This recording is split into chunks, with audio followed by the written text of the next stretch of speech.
वाराणस्यां भैरवदेव संसार भयनाशनम्।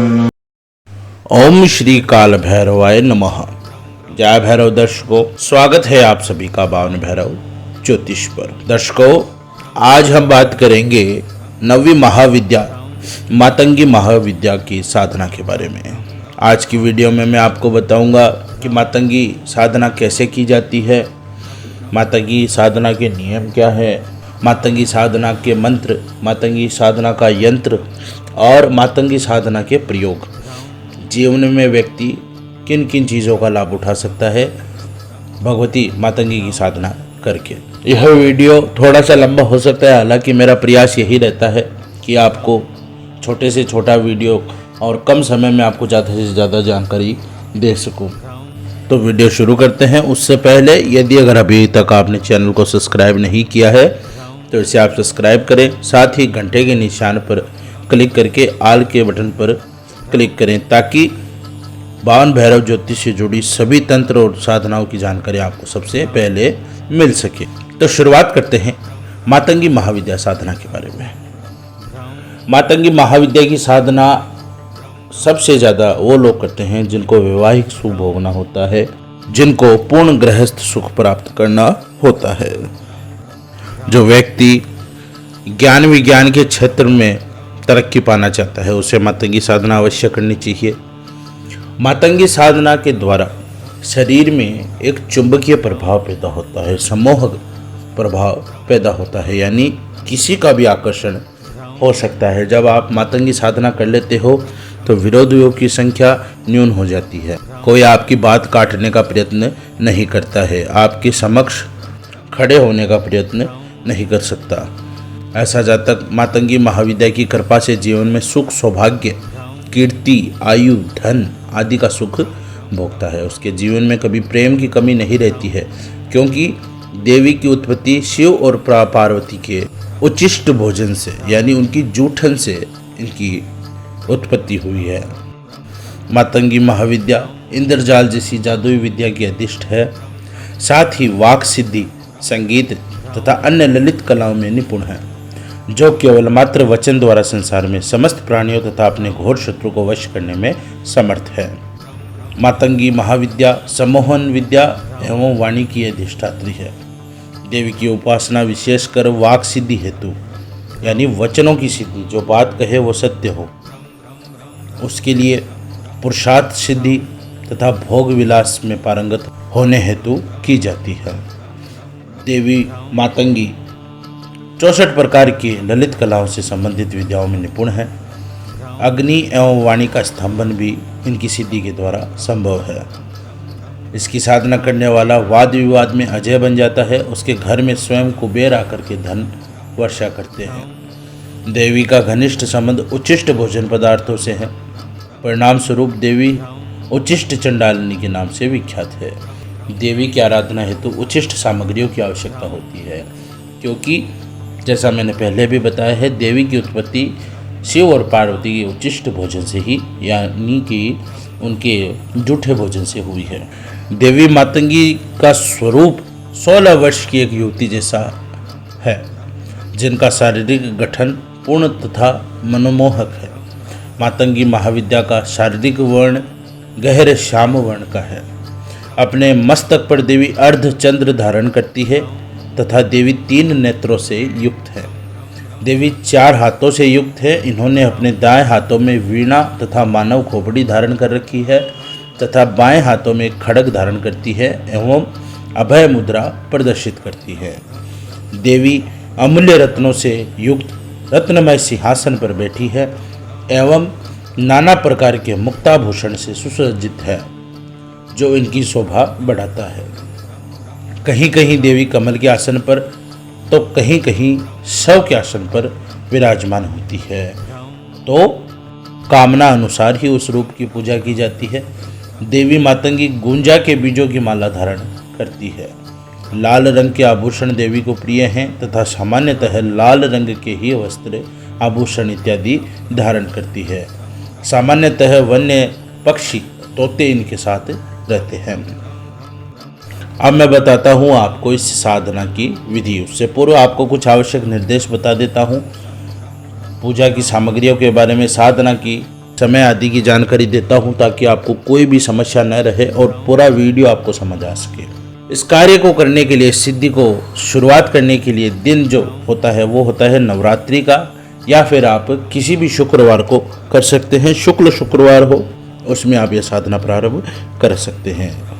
समय रात्रि में 10:15 बजे का समय आप ले सकते हैं। साधना काल 11 दिवस का रहता है। 11 दिन तक आपकी साधना चलेगी। दिशा आपकी इसमें रहेगी पश्चिम दिशा। इसमें आपको मातंगी यंत्र की आवश्यकता होगी और साथ ही मातंगी गुटिका और गुंजा की माला अथवा नीले हकीक की माला आपको इसमें आवश्यक है। ये तीनों ही चीज़ें वैदिक मंत्रों द्वारा सिद्ध होनी चाहिए अगर आपको मातंगी साधना करनी है तो। अगर आप शाबर मंत्रों से सिद्ध माला लेते हो तो वो माला लंबे समय तक आपको फ़ायदा नहीं पहुंचा पाएगी। अगर वैदिक मंत्रों द्वारा सिद्ध माला हो तो वो माला आपको लाइफ टाइम, जीवन के पूरे काल तक आपको मदद करेगी। गुरु यंत्र, गणेश की प्रतिमा, और गुरु की प्रतिमा भी ले सकते हैं, गुरु का मंत्र भी ले सकते हैं। नीले रंग का ऊनी आसन आपके पास होना चाहिए। आपको साधना सामग्री बताता हूँ जिसमें नीले वस्त्र हैं, बाजोट यानी कि चौकी, नीले रंग का वस्त्र बिछाने के लिए, प्लेट, रोली, शुद्ध घी का दीपक, धूप, नीले फूल, मिठाई और दक्षिणा, इतनी चीज़ें आपको आवश्यक है। साथ ही हवन सामग्री में आपको बताता हूँ, पलाश के पुष्प आपको हवन सामग्री में लेने हैं, शुद्ध घी लेना है और हवन सामग्री का पैकेट आपने ले लेना है मार्केट से, केले ले लेने हैं, आम की लकड़ी और कपूर। हवन सामग्री और मातंगी यंत्र, मातंगी गुटिका, नीले हकीक की माला, ये सब चीज़ें आप अगर आपको मिल जाता है तो बहुत बढ़िया बात है। नहीं मिल पाता है तो आप हमसे व्हाट्सएप पे दिए गए नंबर से संपर्क कर सकते हैं। आपको यह माला और सारी सामग्री घर बैठे प्रदान की जाएगी। अब मैं आपको बताता हूँ इस साधना की विधि। बताए गए दिन अनुसार यानी कि नवरात्रि के दिन या किसी भी शुक्रवार के दिन आपको रात्रि 10:15 बजे से पूर्व ही आप स्नान कर लें। उस दिन आप शाम का भोजन ना करें और पूरे दिन आप उस दिन लहसुन प्याज से भी बचें। एक समय जब भोजन लें तो लहसुन प्याज का भोजन आप ना करें और आपने स्नान कर लेना है, शुद्ध वस्त्र धारण कर लेने हैं, नीले रंग के वस्त्र धारण कर लेने हैं और ऊनी आसन लेकर के आपने पश्चिम दिशा की तरफ मुख करके बैठ जाना है। ऊनी आसन बिछा लेना है, उस पर बैठ जाएं, सारी सामग्री अपने पास रख लें। सर्वप्रथम स्वयं का और भूमि का शुद्धिकरण करें, शुद्धिकरण मंत्र के साथ गंगा जल हाथ में लेकर के, और उसके बाद अपने सन्मुख बाजोट की स्थापना करें और उस पर नीले रंग का वस्त्र बिछाएं। उस पर किसी रोली से, किसी प्लेट में रोली से अष्टदल बनाकर उस अष्टदल पर प्राण प्रतिष्ठित मातंगी यंत्र की आप स्थापना करें। यंत्र के ऊपर ही आप मातंगी गुटिका रखें। यंत्र के दाएं तरफ यानी आपके बाएं तरफ आप गणेश की प्रतिमा स्थापित करें तथा दाएं तरफ गुरु की प्रतिमा, गुरु यंत्र या गुरु मंत्र की आप स्थापना करें। अगर गुरु का अभाव है, गुरु यंत्र मंत्र का अभाव है तो आप शिव की प्रतिमा स्थापित कर सकते हैं। सर्वप्रथम शुद्ध देशी घी का आप दीपक लगाएं और मंत्र विधान अनुसार आप संकल्प करें, जिसके लिए सीधे हाथ में जल और अक्षत लेकर के आपने संकल्प करना है। संकल्प में आपने कहना है, मैं अमुक गोत्र में जन्मा, अमुक का पुत्र अमुक, अपने इस अभिष्ट के लिए भगवती मातंगी की साधना कर रहा हूँ। भगवान गणेश और माता मातंगी मेरी साधना को निर्विघ्नता पूर्वक पूर्ण करें, सफल बनाएं और मेरे अभिष्ट की सिद्धि करें। तत्पश्चात अपने दाहिने हाथ में पुष्प, अक्षत, दक्षिणा और जल लेकर के विनियोग करना है। उसके लिए आपने इस मंत्र का प्रयोग करना है, ओम अश्य श्री मातंगी महामंत्रस्य दक्षिणामूर्ति ऋषि विराट छंदः श्री मातंगी देवता ह्रीं बीजम हुम शक्ति क्लीं कीलकम श्री मातंगी प्रीत्यर्थ जपे विनियोग। यह कह के आपने भूमि पर वो सारी चीज़ें छोड़ देनी है। उसके बाद आपने देवी मातंगी का ध्यान करना है। ध्यान करने के लिए आपने क्या करना है, इस मंत्र का आपने एक बार आवाहन करना है, एक बार जाप करना है। माणिक्य वीणा मुपलालयंतीम मदालसाम मंजुल वाग्विलासाम महेंद्र नील धूति कोमलांगी मतंग कन्या मनसा स्मरामी। इस प्रकार आपने मातंगी माँ का ध्यान करना है। उसके पश्चात आपने पंचोपचार पूजन करना है। सर्वप्रथम आप गणेश का पंचोपचार पूजन करें। उन्हें पंचामृत से, अगर प्रतिमा है तो पंचामृत से स्नान कराएं। अगर प्रतिमा नहीं है, कोई फोटो है तो फोटो पर आप पंचामृत से छींटे लगाएं। इसी प्रकार गुरु को भी पंचामृत से स्नान करवाएं। गुरु और गणेश को आप धूप दीप दिखाएं, उनको नैवेद्य अर्पित करें। तत्पश्चात आपने मातंगी यंत्र का पंचोपचार पूजन करना है, जिसके लिए सबसे पहले गंध आपने अर्पित करना है, जिसके लिए अक्षत हाथ में लेकर के ओम श्री मातंगी देव्य नमः गंधाक्षत समर्पयामि, इस प्रकार मंत्र जाप करते हुए अक्षत मातंगी यंत्र पर आपने चढ़ा देने हैं। उसके बाद पुष्प हाथ में लेकर ओम मातंगी देव्य नमः पुष्पाणि समर्पयामि, यह कहते हुए पुष्प आपने समर्पित कर देने हैं। इसी प्रकार धूप जलाकर आपने धूप दिखानी है, जिसके लिए ओम मातंगी देव्य नमः धूपम आग्रपयामि कहते हुए आपने धूप दिखाना है। उसके बाद दीपक को आपने 7 बार मातंगी यंत्र के ऊपर घुमाना है, जिसके लिए ओम मातंगी देव्य नमः दीपम दर्शयामि कहते हुए आपने दीपक दिखाना है। उसके बाद नैवेद्य लगाना है। जो नैवेद्य आप लगाएं वो नैवेद्य आपका पहले से देवता को चढ़ा हो, यानी शिव मंदिर में आप वह चढ़ा करके फिर वह नैवेद्य आप घर में ला सकते हैं। कोई भी नैवेद्य आप शिव मंदिर में चढ़ाएं, वही नैवेद्य आपने मातंगी यंत्र पर चढ़ाना है। ओम मातंगी देव्य नमः नैवेद्य निवेदयामि कहते हुए आपने नैवेद्य लगाना है। उसके पश्चात नीले हकीक की माला से या फिर गुंजा की माला से दिए गए मंत्र का आपने 23 माला 11 दिवस तक मंत्र जप करनी है, यानी 23 माला आपने प्रतिदिन करनी है और यह साधना आपने 11 दिन तक करनी है। मंत्र इस प्रकार है, आपकी स्क्रीन पर भी दिया हुआ है। ओम ह्रीम क्लीम हुम मातंगे फट स्वाहा, ओम ह्रीम क्लीम हुम मातंगे फट स्वाहा। इस प्रकार आपने इस मंत्र का 108 की 23 माला प्रतिदिन करनी है। 11 दिन तक आपने यह मंत्र जाप करना है। भय रहित होकर पूर्ण आस्था के साथ 11 दिन तक आप मातंगी मंत्र का जाप करें। नित्य जाप करने से पहले संक्षिप्त पूजन आप प्रतिदिन अवश्य कर लें। साधना के बारे में जानकारी जो आपकी है वो गुप्त रखें। माला जाप करके आप उसी आसन पर लेट जाएं।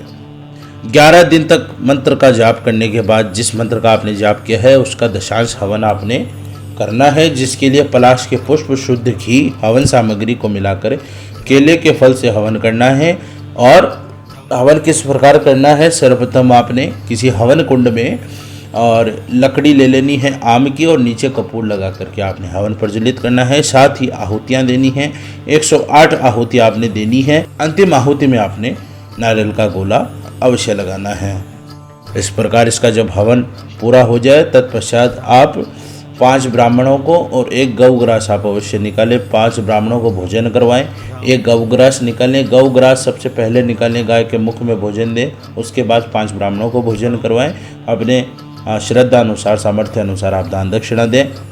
उसके बाद आपकी साधना संपन्न मानी जाती है। हवन के पश्चात मातंगी यंत्र को आपने अपने घर के मंदिर में या फिर अपनी तिजोरी में लाल वस्त्र के अंदर बांध कर रख लेना है। बाकी बची सारी पूजा की सामग्री आपको किसी नदी में प्रवाहित यानी बहते जल में प्रवाहित कर देनी है या फिर किसी पीपल के नीचे विसर्जित कर देनी है। इतना काम आप विधि विधान से करें। साधना काल में आपको मैं लगभग अपनी हर साधना में मैंने 10 महाविद्याओं की साधना बताई है, 8 की बता चुका हूँ। लगभग हर वीडियो में मैंने साधना के नियम बताए हैं, कुछ साधनाओं के नियम अलग से भी बताए हैं। इस साधना में आपको ध्यान रखना है कि आप, सबसे बड़ी बात है कि आप पूर्णतः सात्विक रहें और ब्रह्मचारी रहें। ज़मीन पर आपने सोना है, खाट पलंग का प्रयोग नहीं करना है, लकड़ी की वस्तु पर बैठना भी नहीं है। अपनी स्त्री से, अपनी पत्नी से दूर रहें, स्त्रियां अपने पति से दूर रहें और गंदगी का ध्यान रखें, गंदगी के समीप न जाएं। मुख साफ और स्वच्छ रखें, दांत अपने साफ रखें ताकि आपके मुख के अशुद्धिकरण से आपकी साधना पर कोई प्रभाव न पड़े। पूर्णतः सात्विक रहना है और वैष्णव भोजन का प्रयोग करना है, सात्विक भोजन करना है। तामसिक प्रक्रिया नहीं करनी है, कोई भी तामसिक वस्तु को भी आपने छूना नहीं है। घर के उस कक्ष में जिसमें आप मातंगी साधना कर रहे हैं, उस एकांत कक्ष में आपके अतिरिक्त कोई भी उसमें प्रवेश न कर पाए। आपने उस कक्ष में झाड़ू भी नहीं लगानी है। 11 दिवस तक आपने कपड़े से ही उसको साफ करना है। ये सब बातें हैं। और घर के बाहर का कोई भी आप आइटम ना खाएं। घर के बाहर से बनी कोई भी मिठाई, कोई भी वस्तु, कोई भी आप कोई भी सामान बाहर का ना खाएं। जो भी सामान आप अपने घर में बना करके उसी को खाएं, उसी का भोग लगाएं। एक समय आपने आहार लेना है और अंतिम दिवस, जब आप साधना का अंतिम दिवस हो, उस दिन भी आपने एक समय ही आहार लेना है। पूर्णतया सात्विक रहना है। और जब साधना हो जाए, साधना के 100 महीने बाद तक आपने पूर्णतया सात्विक रहना है। अपनी स्त्री के पास भी नहीं जाना है। ये सब चीज़ों का आपने विशेष ध्यान रखना है। आशा करता हूँ कि मातंगी की साधना आपको समझ आ गई हो। यह साधना आपके अभिष्ट की सिद्धि करती है। मातंगी की प्रत्यक्ष दर्शन की भी साधना होती है। जिनको देवी भगवती मातंगी की प्रत्यक्ष दर्शन की कामना हो, जो उनके दर्शन प्राप्त करना चाहता हो, उनकी कृपा प्राप्त करना चाहता हो, उसके लिए अलग साधना विधि होती है। वो मैं आपको अन्यत्र किसी वीडियो में बताऊंगा। यदि इस वीडियो पर उसके बारे में कमेंट आते हैं, यदि दर्शकों की इच्छा होगी, तो अवश्य ही मैं प्रत्यक्ष दर्शन की भी साधना अवश्य बताऊंगा आपको। आशा करता हूँ आपको वीडियो पसंद आया हो। किसी भी सामग्री की प्राप्ति के लिए आप स्क्रीन पर दिए हुए व्हाट्सएप नंबर पर मैसेज कर सकते हैं। केवल मैसेज ही कर सकते हैं। इसी के साथ अपनी वाणी को विराम देता हूँ। धन्यवाद। जय भैरव।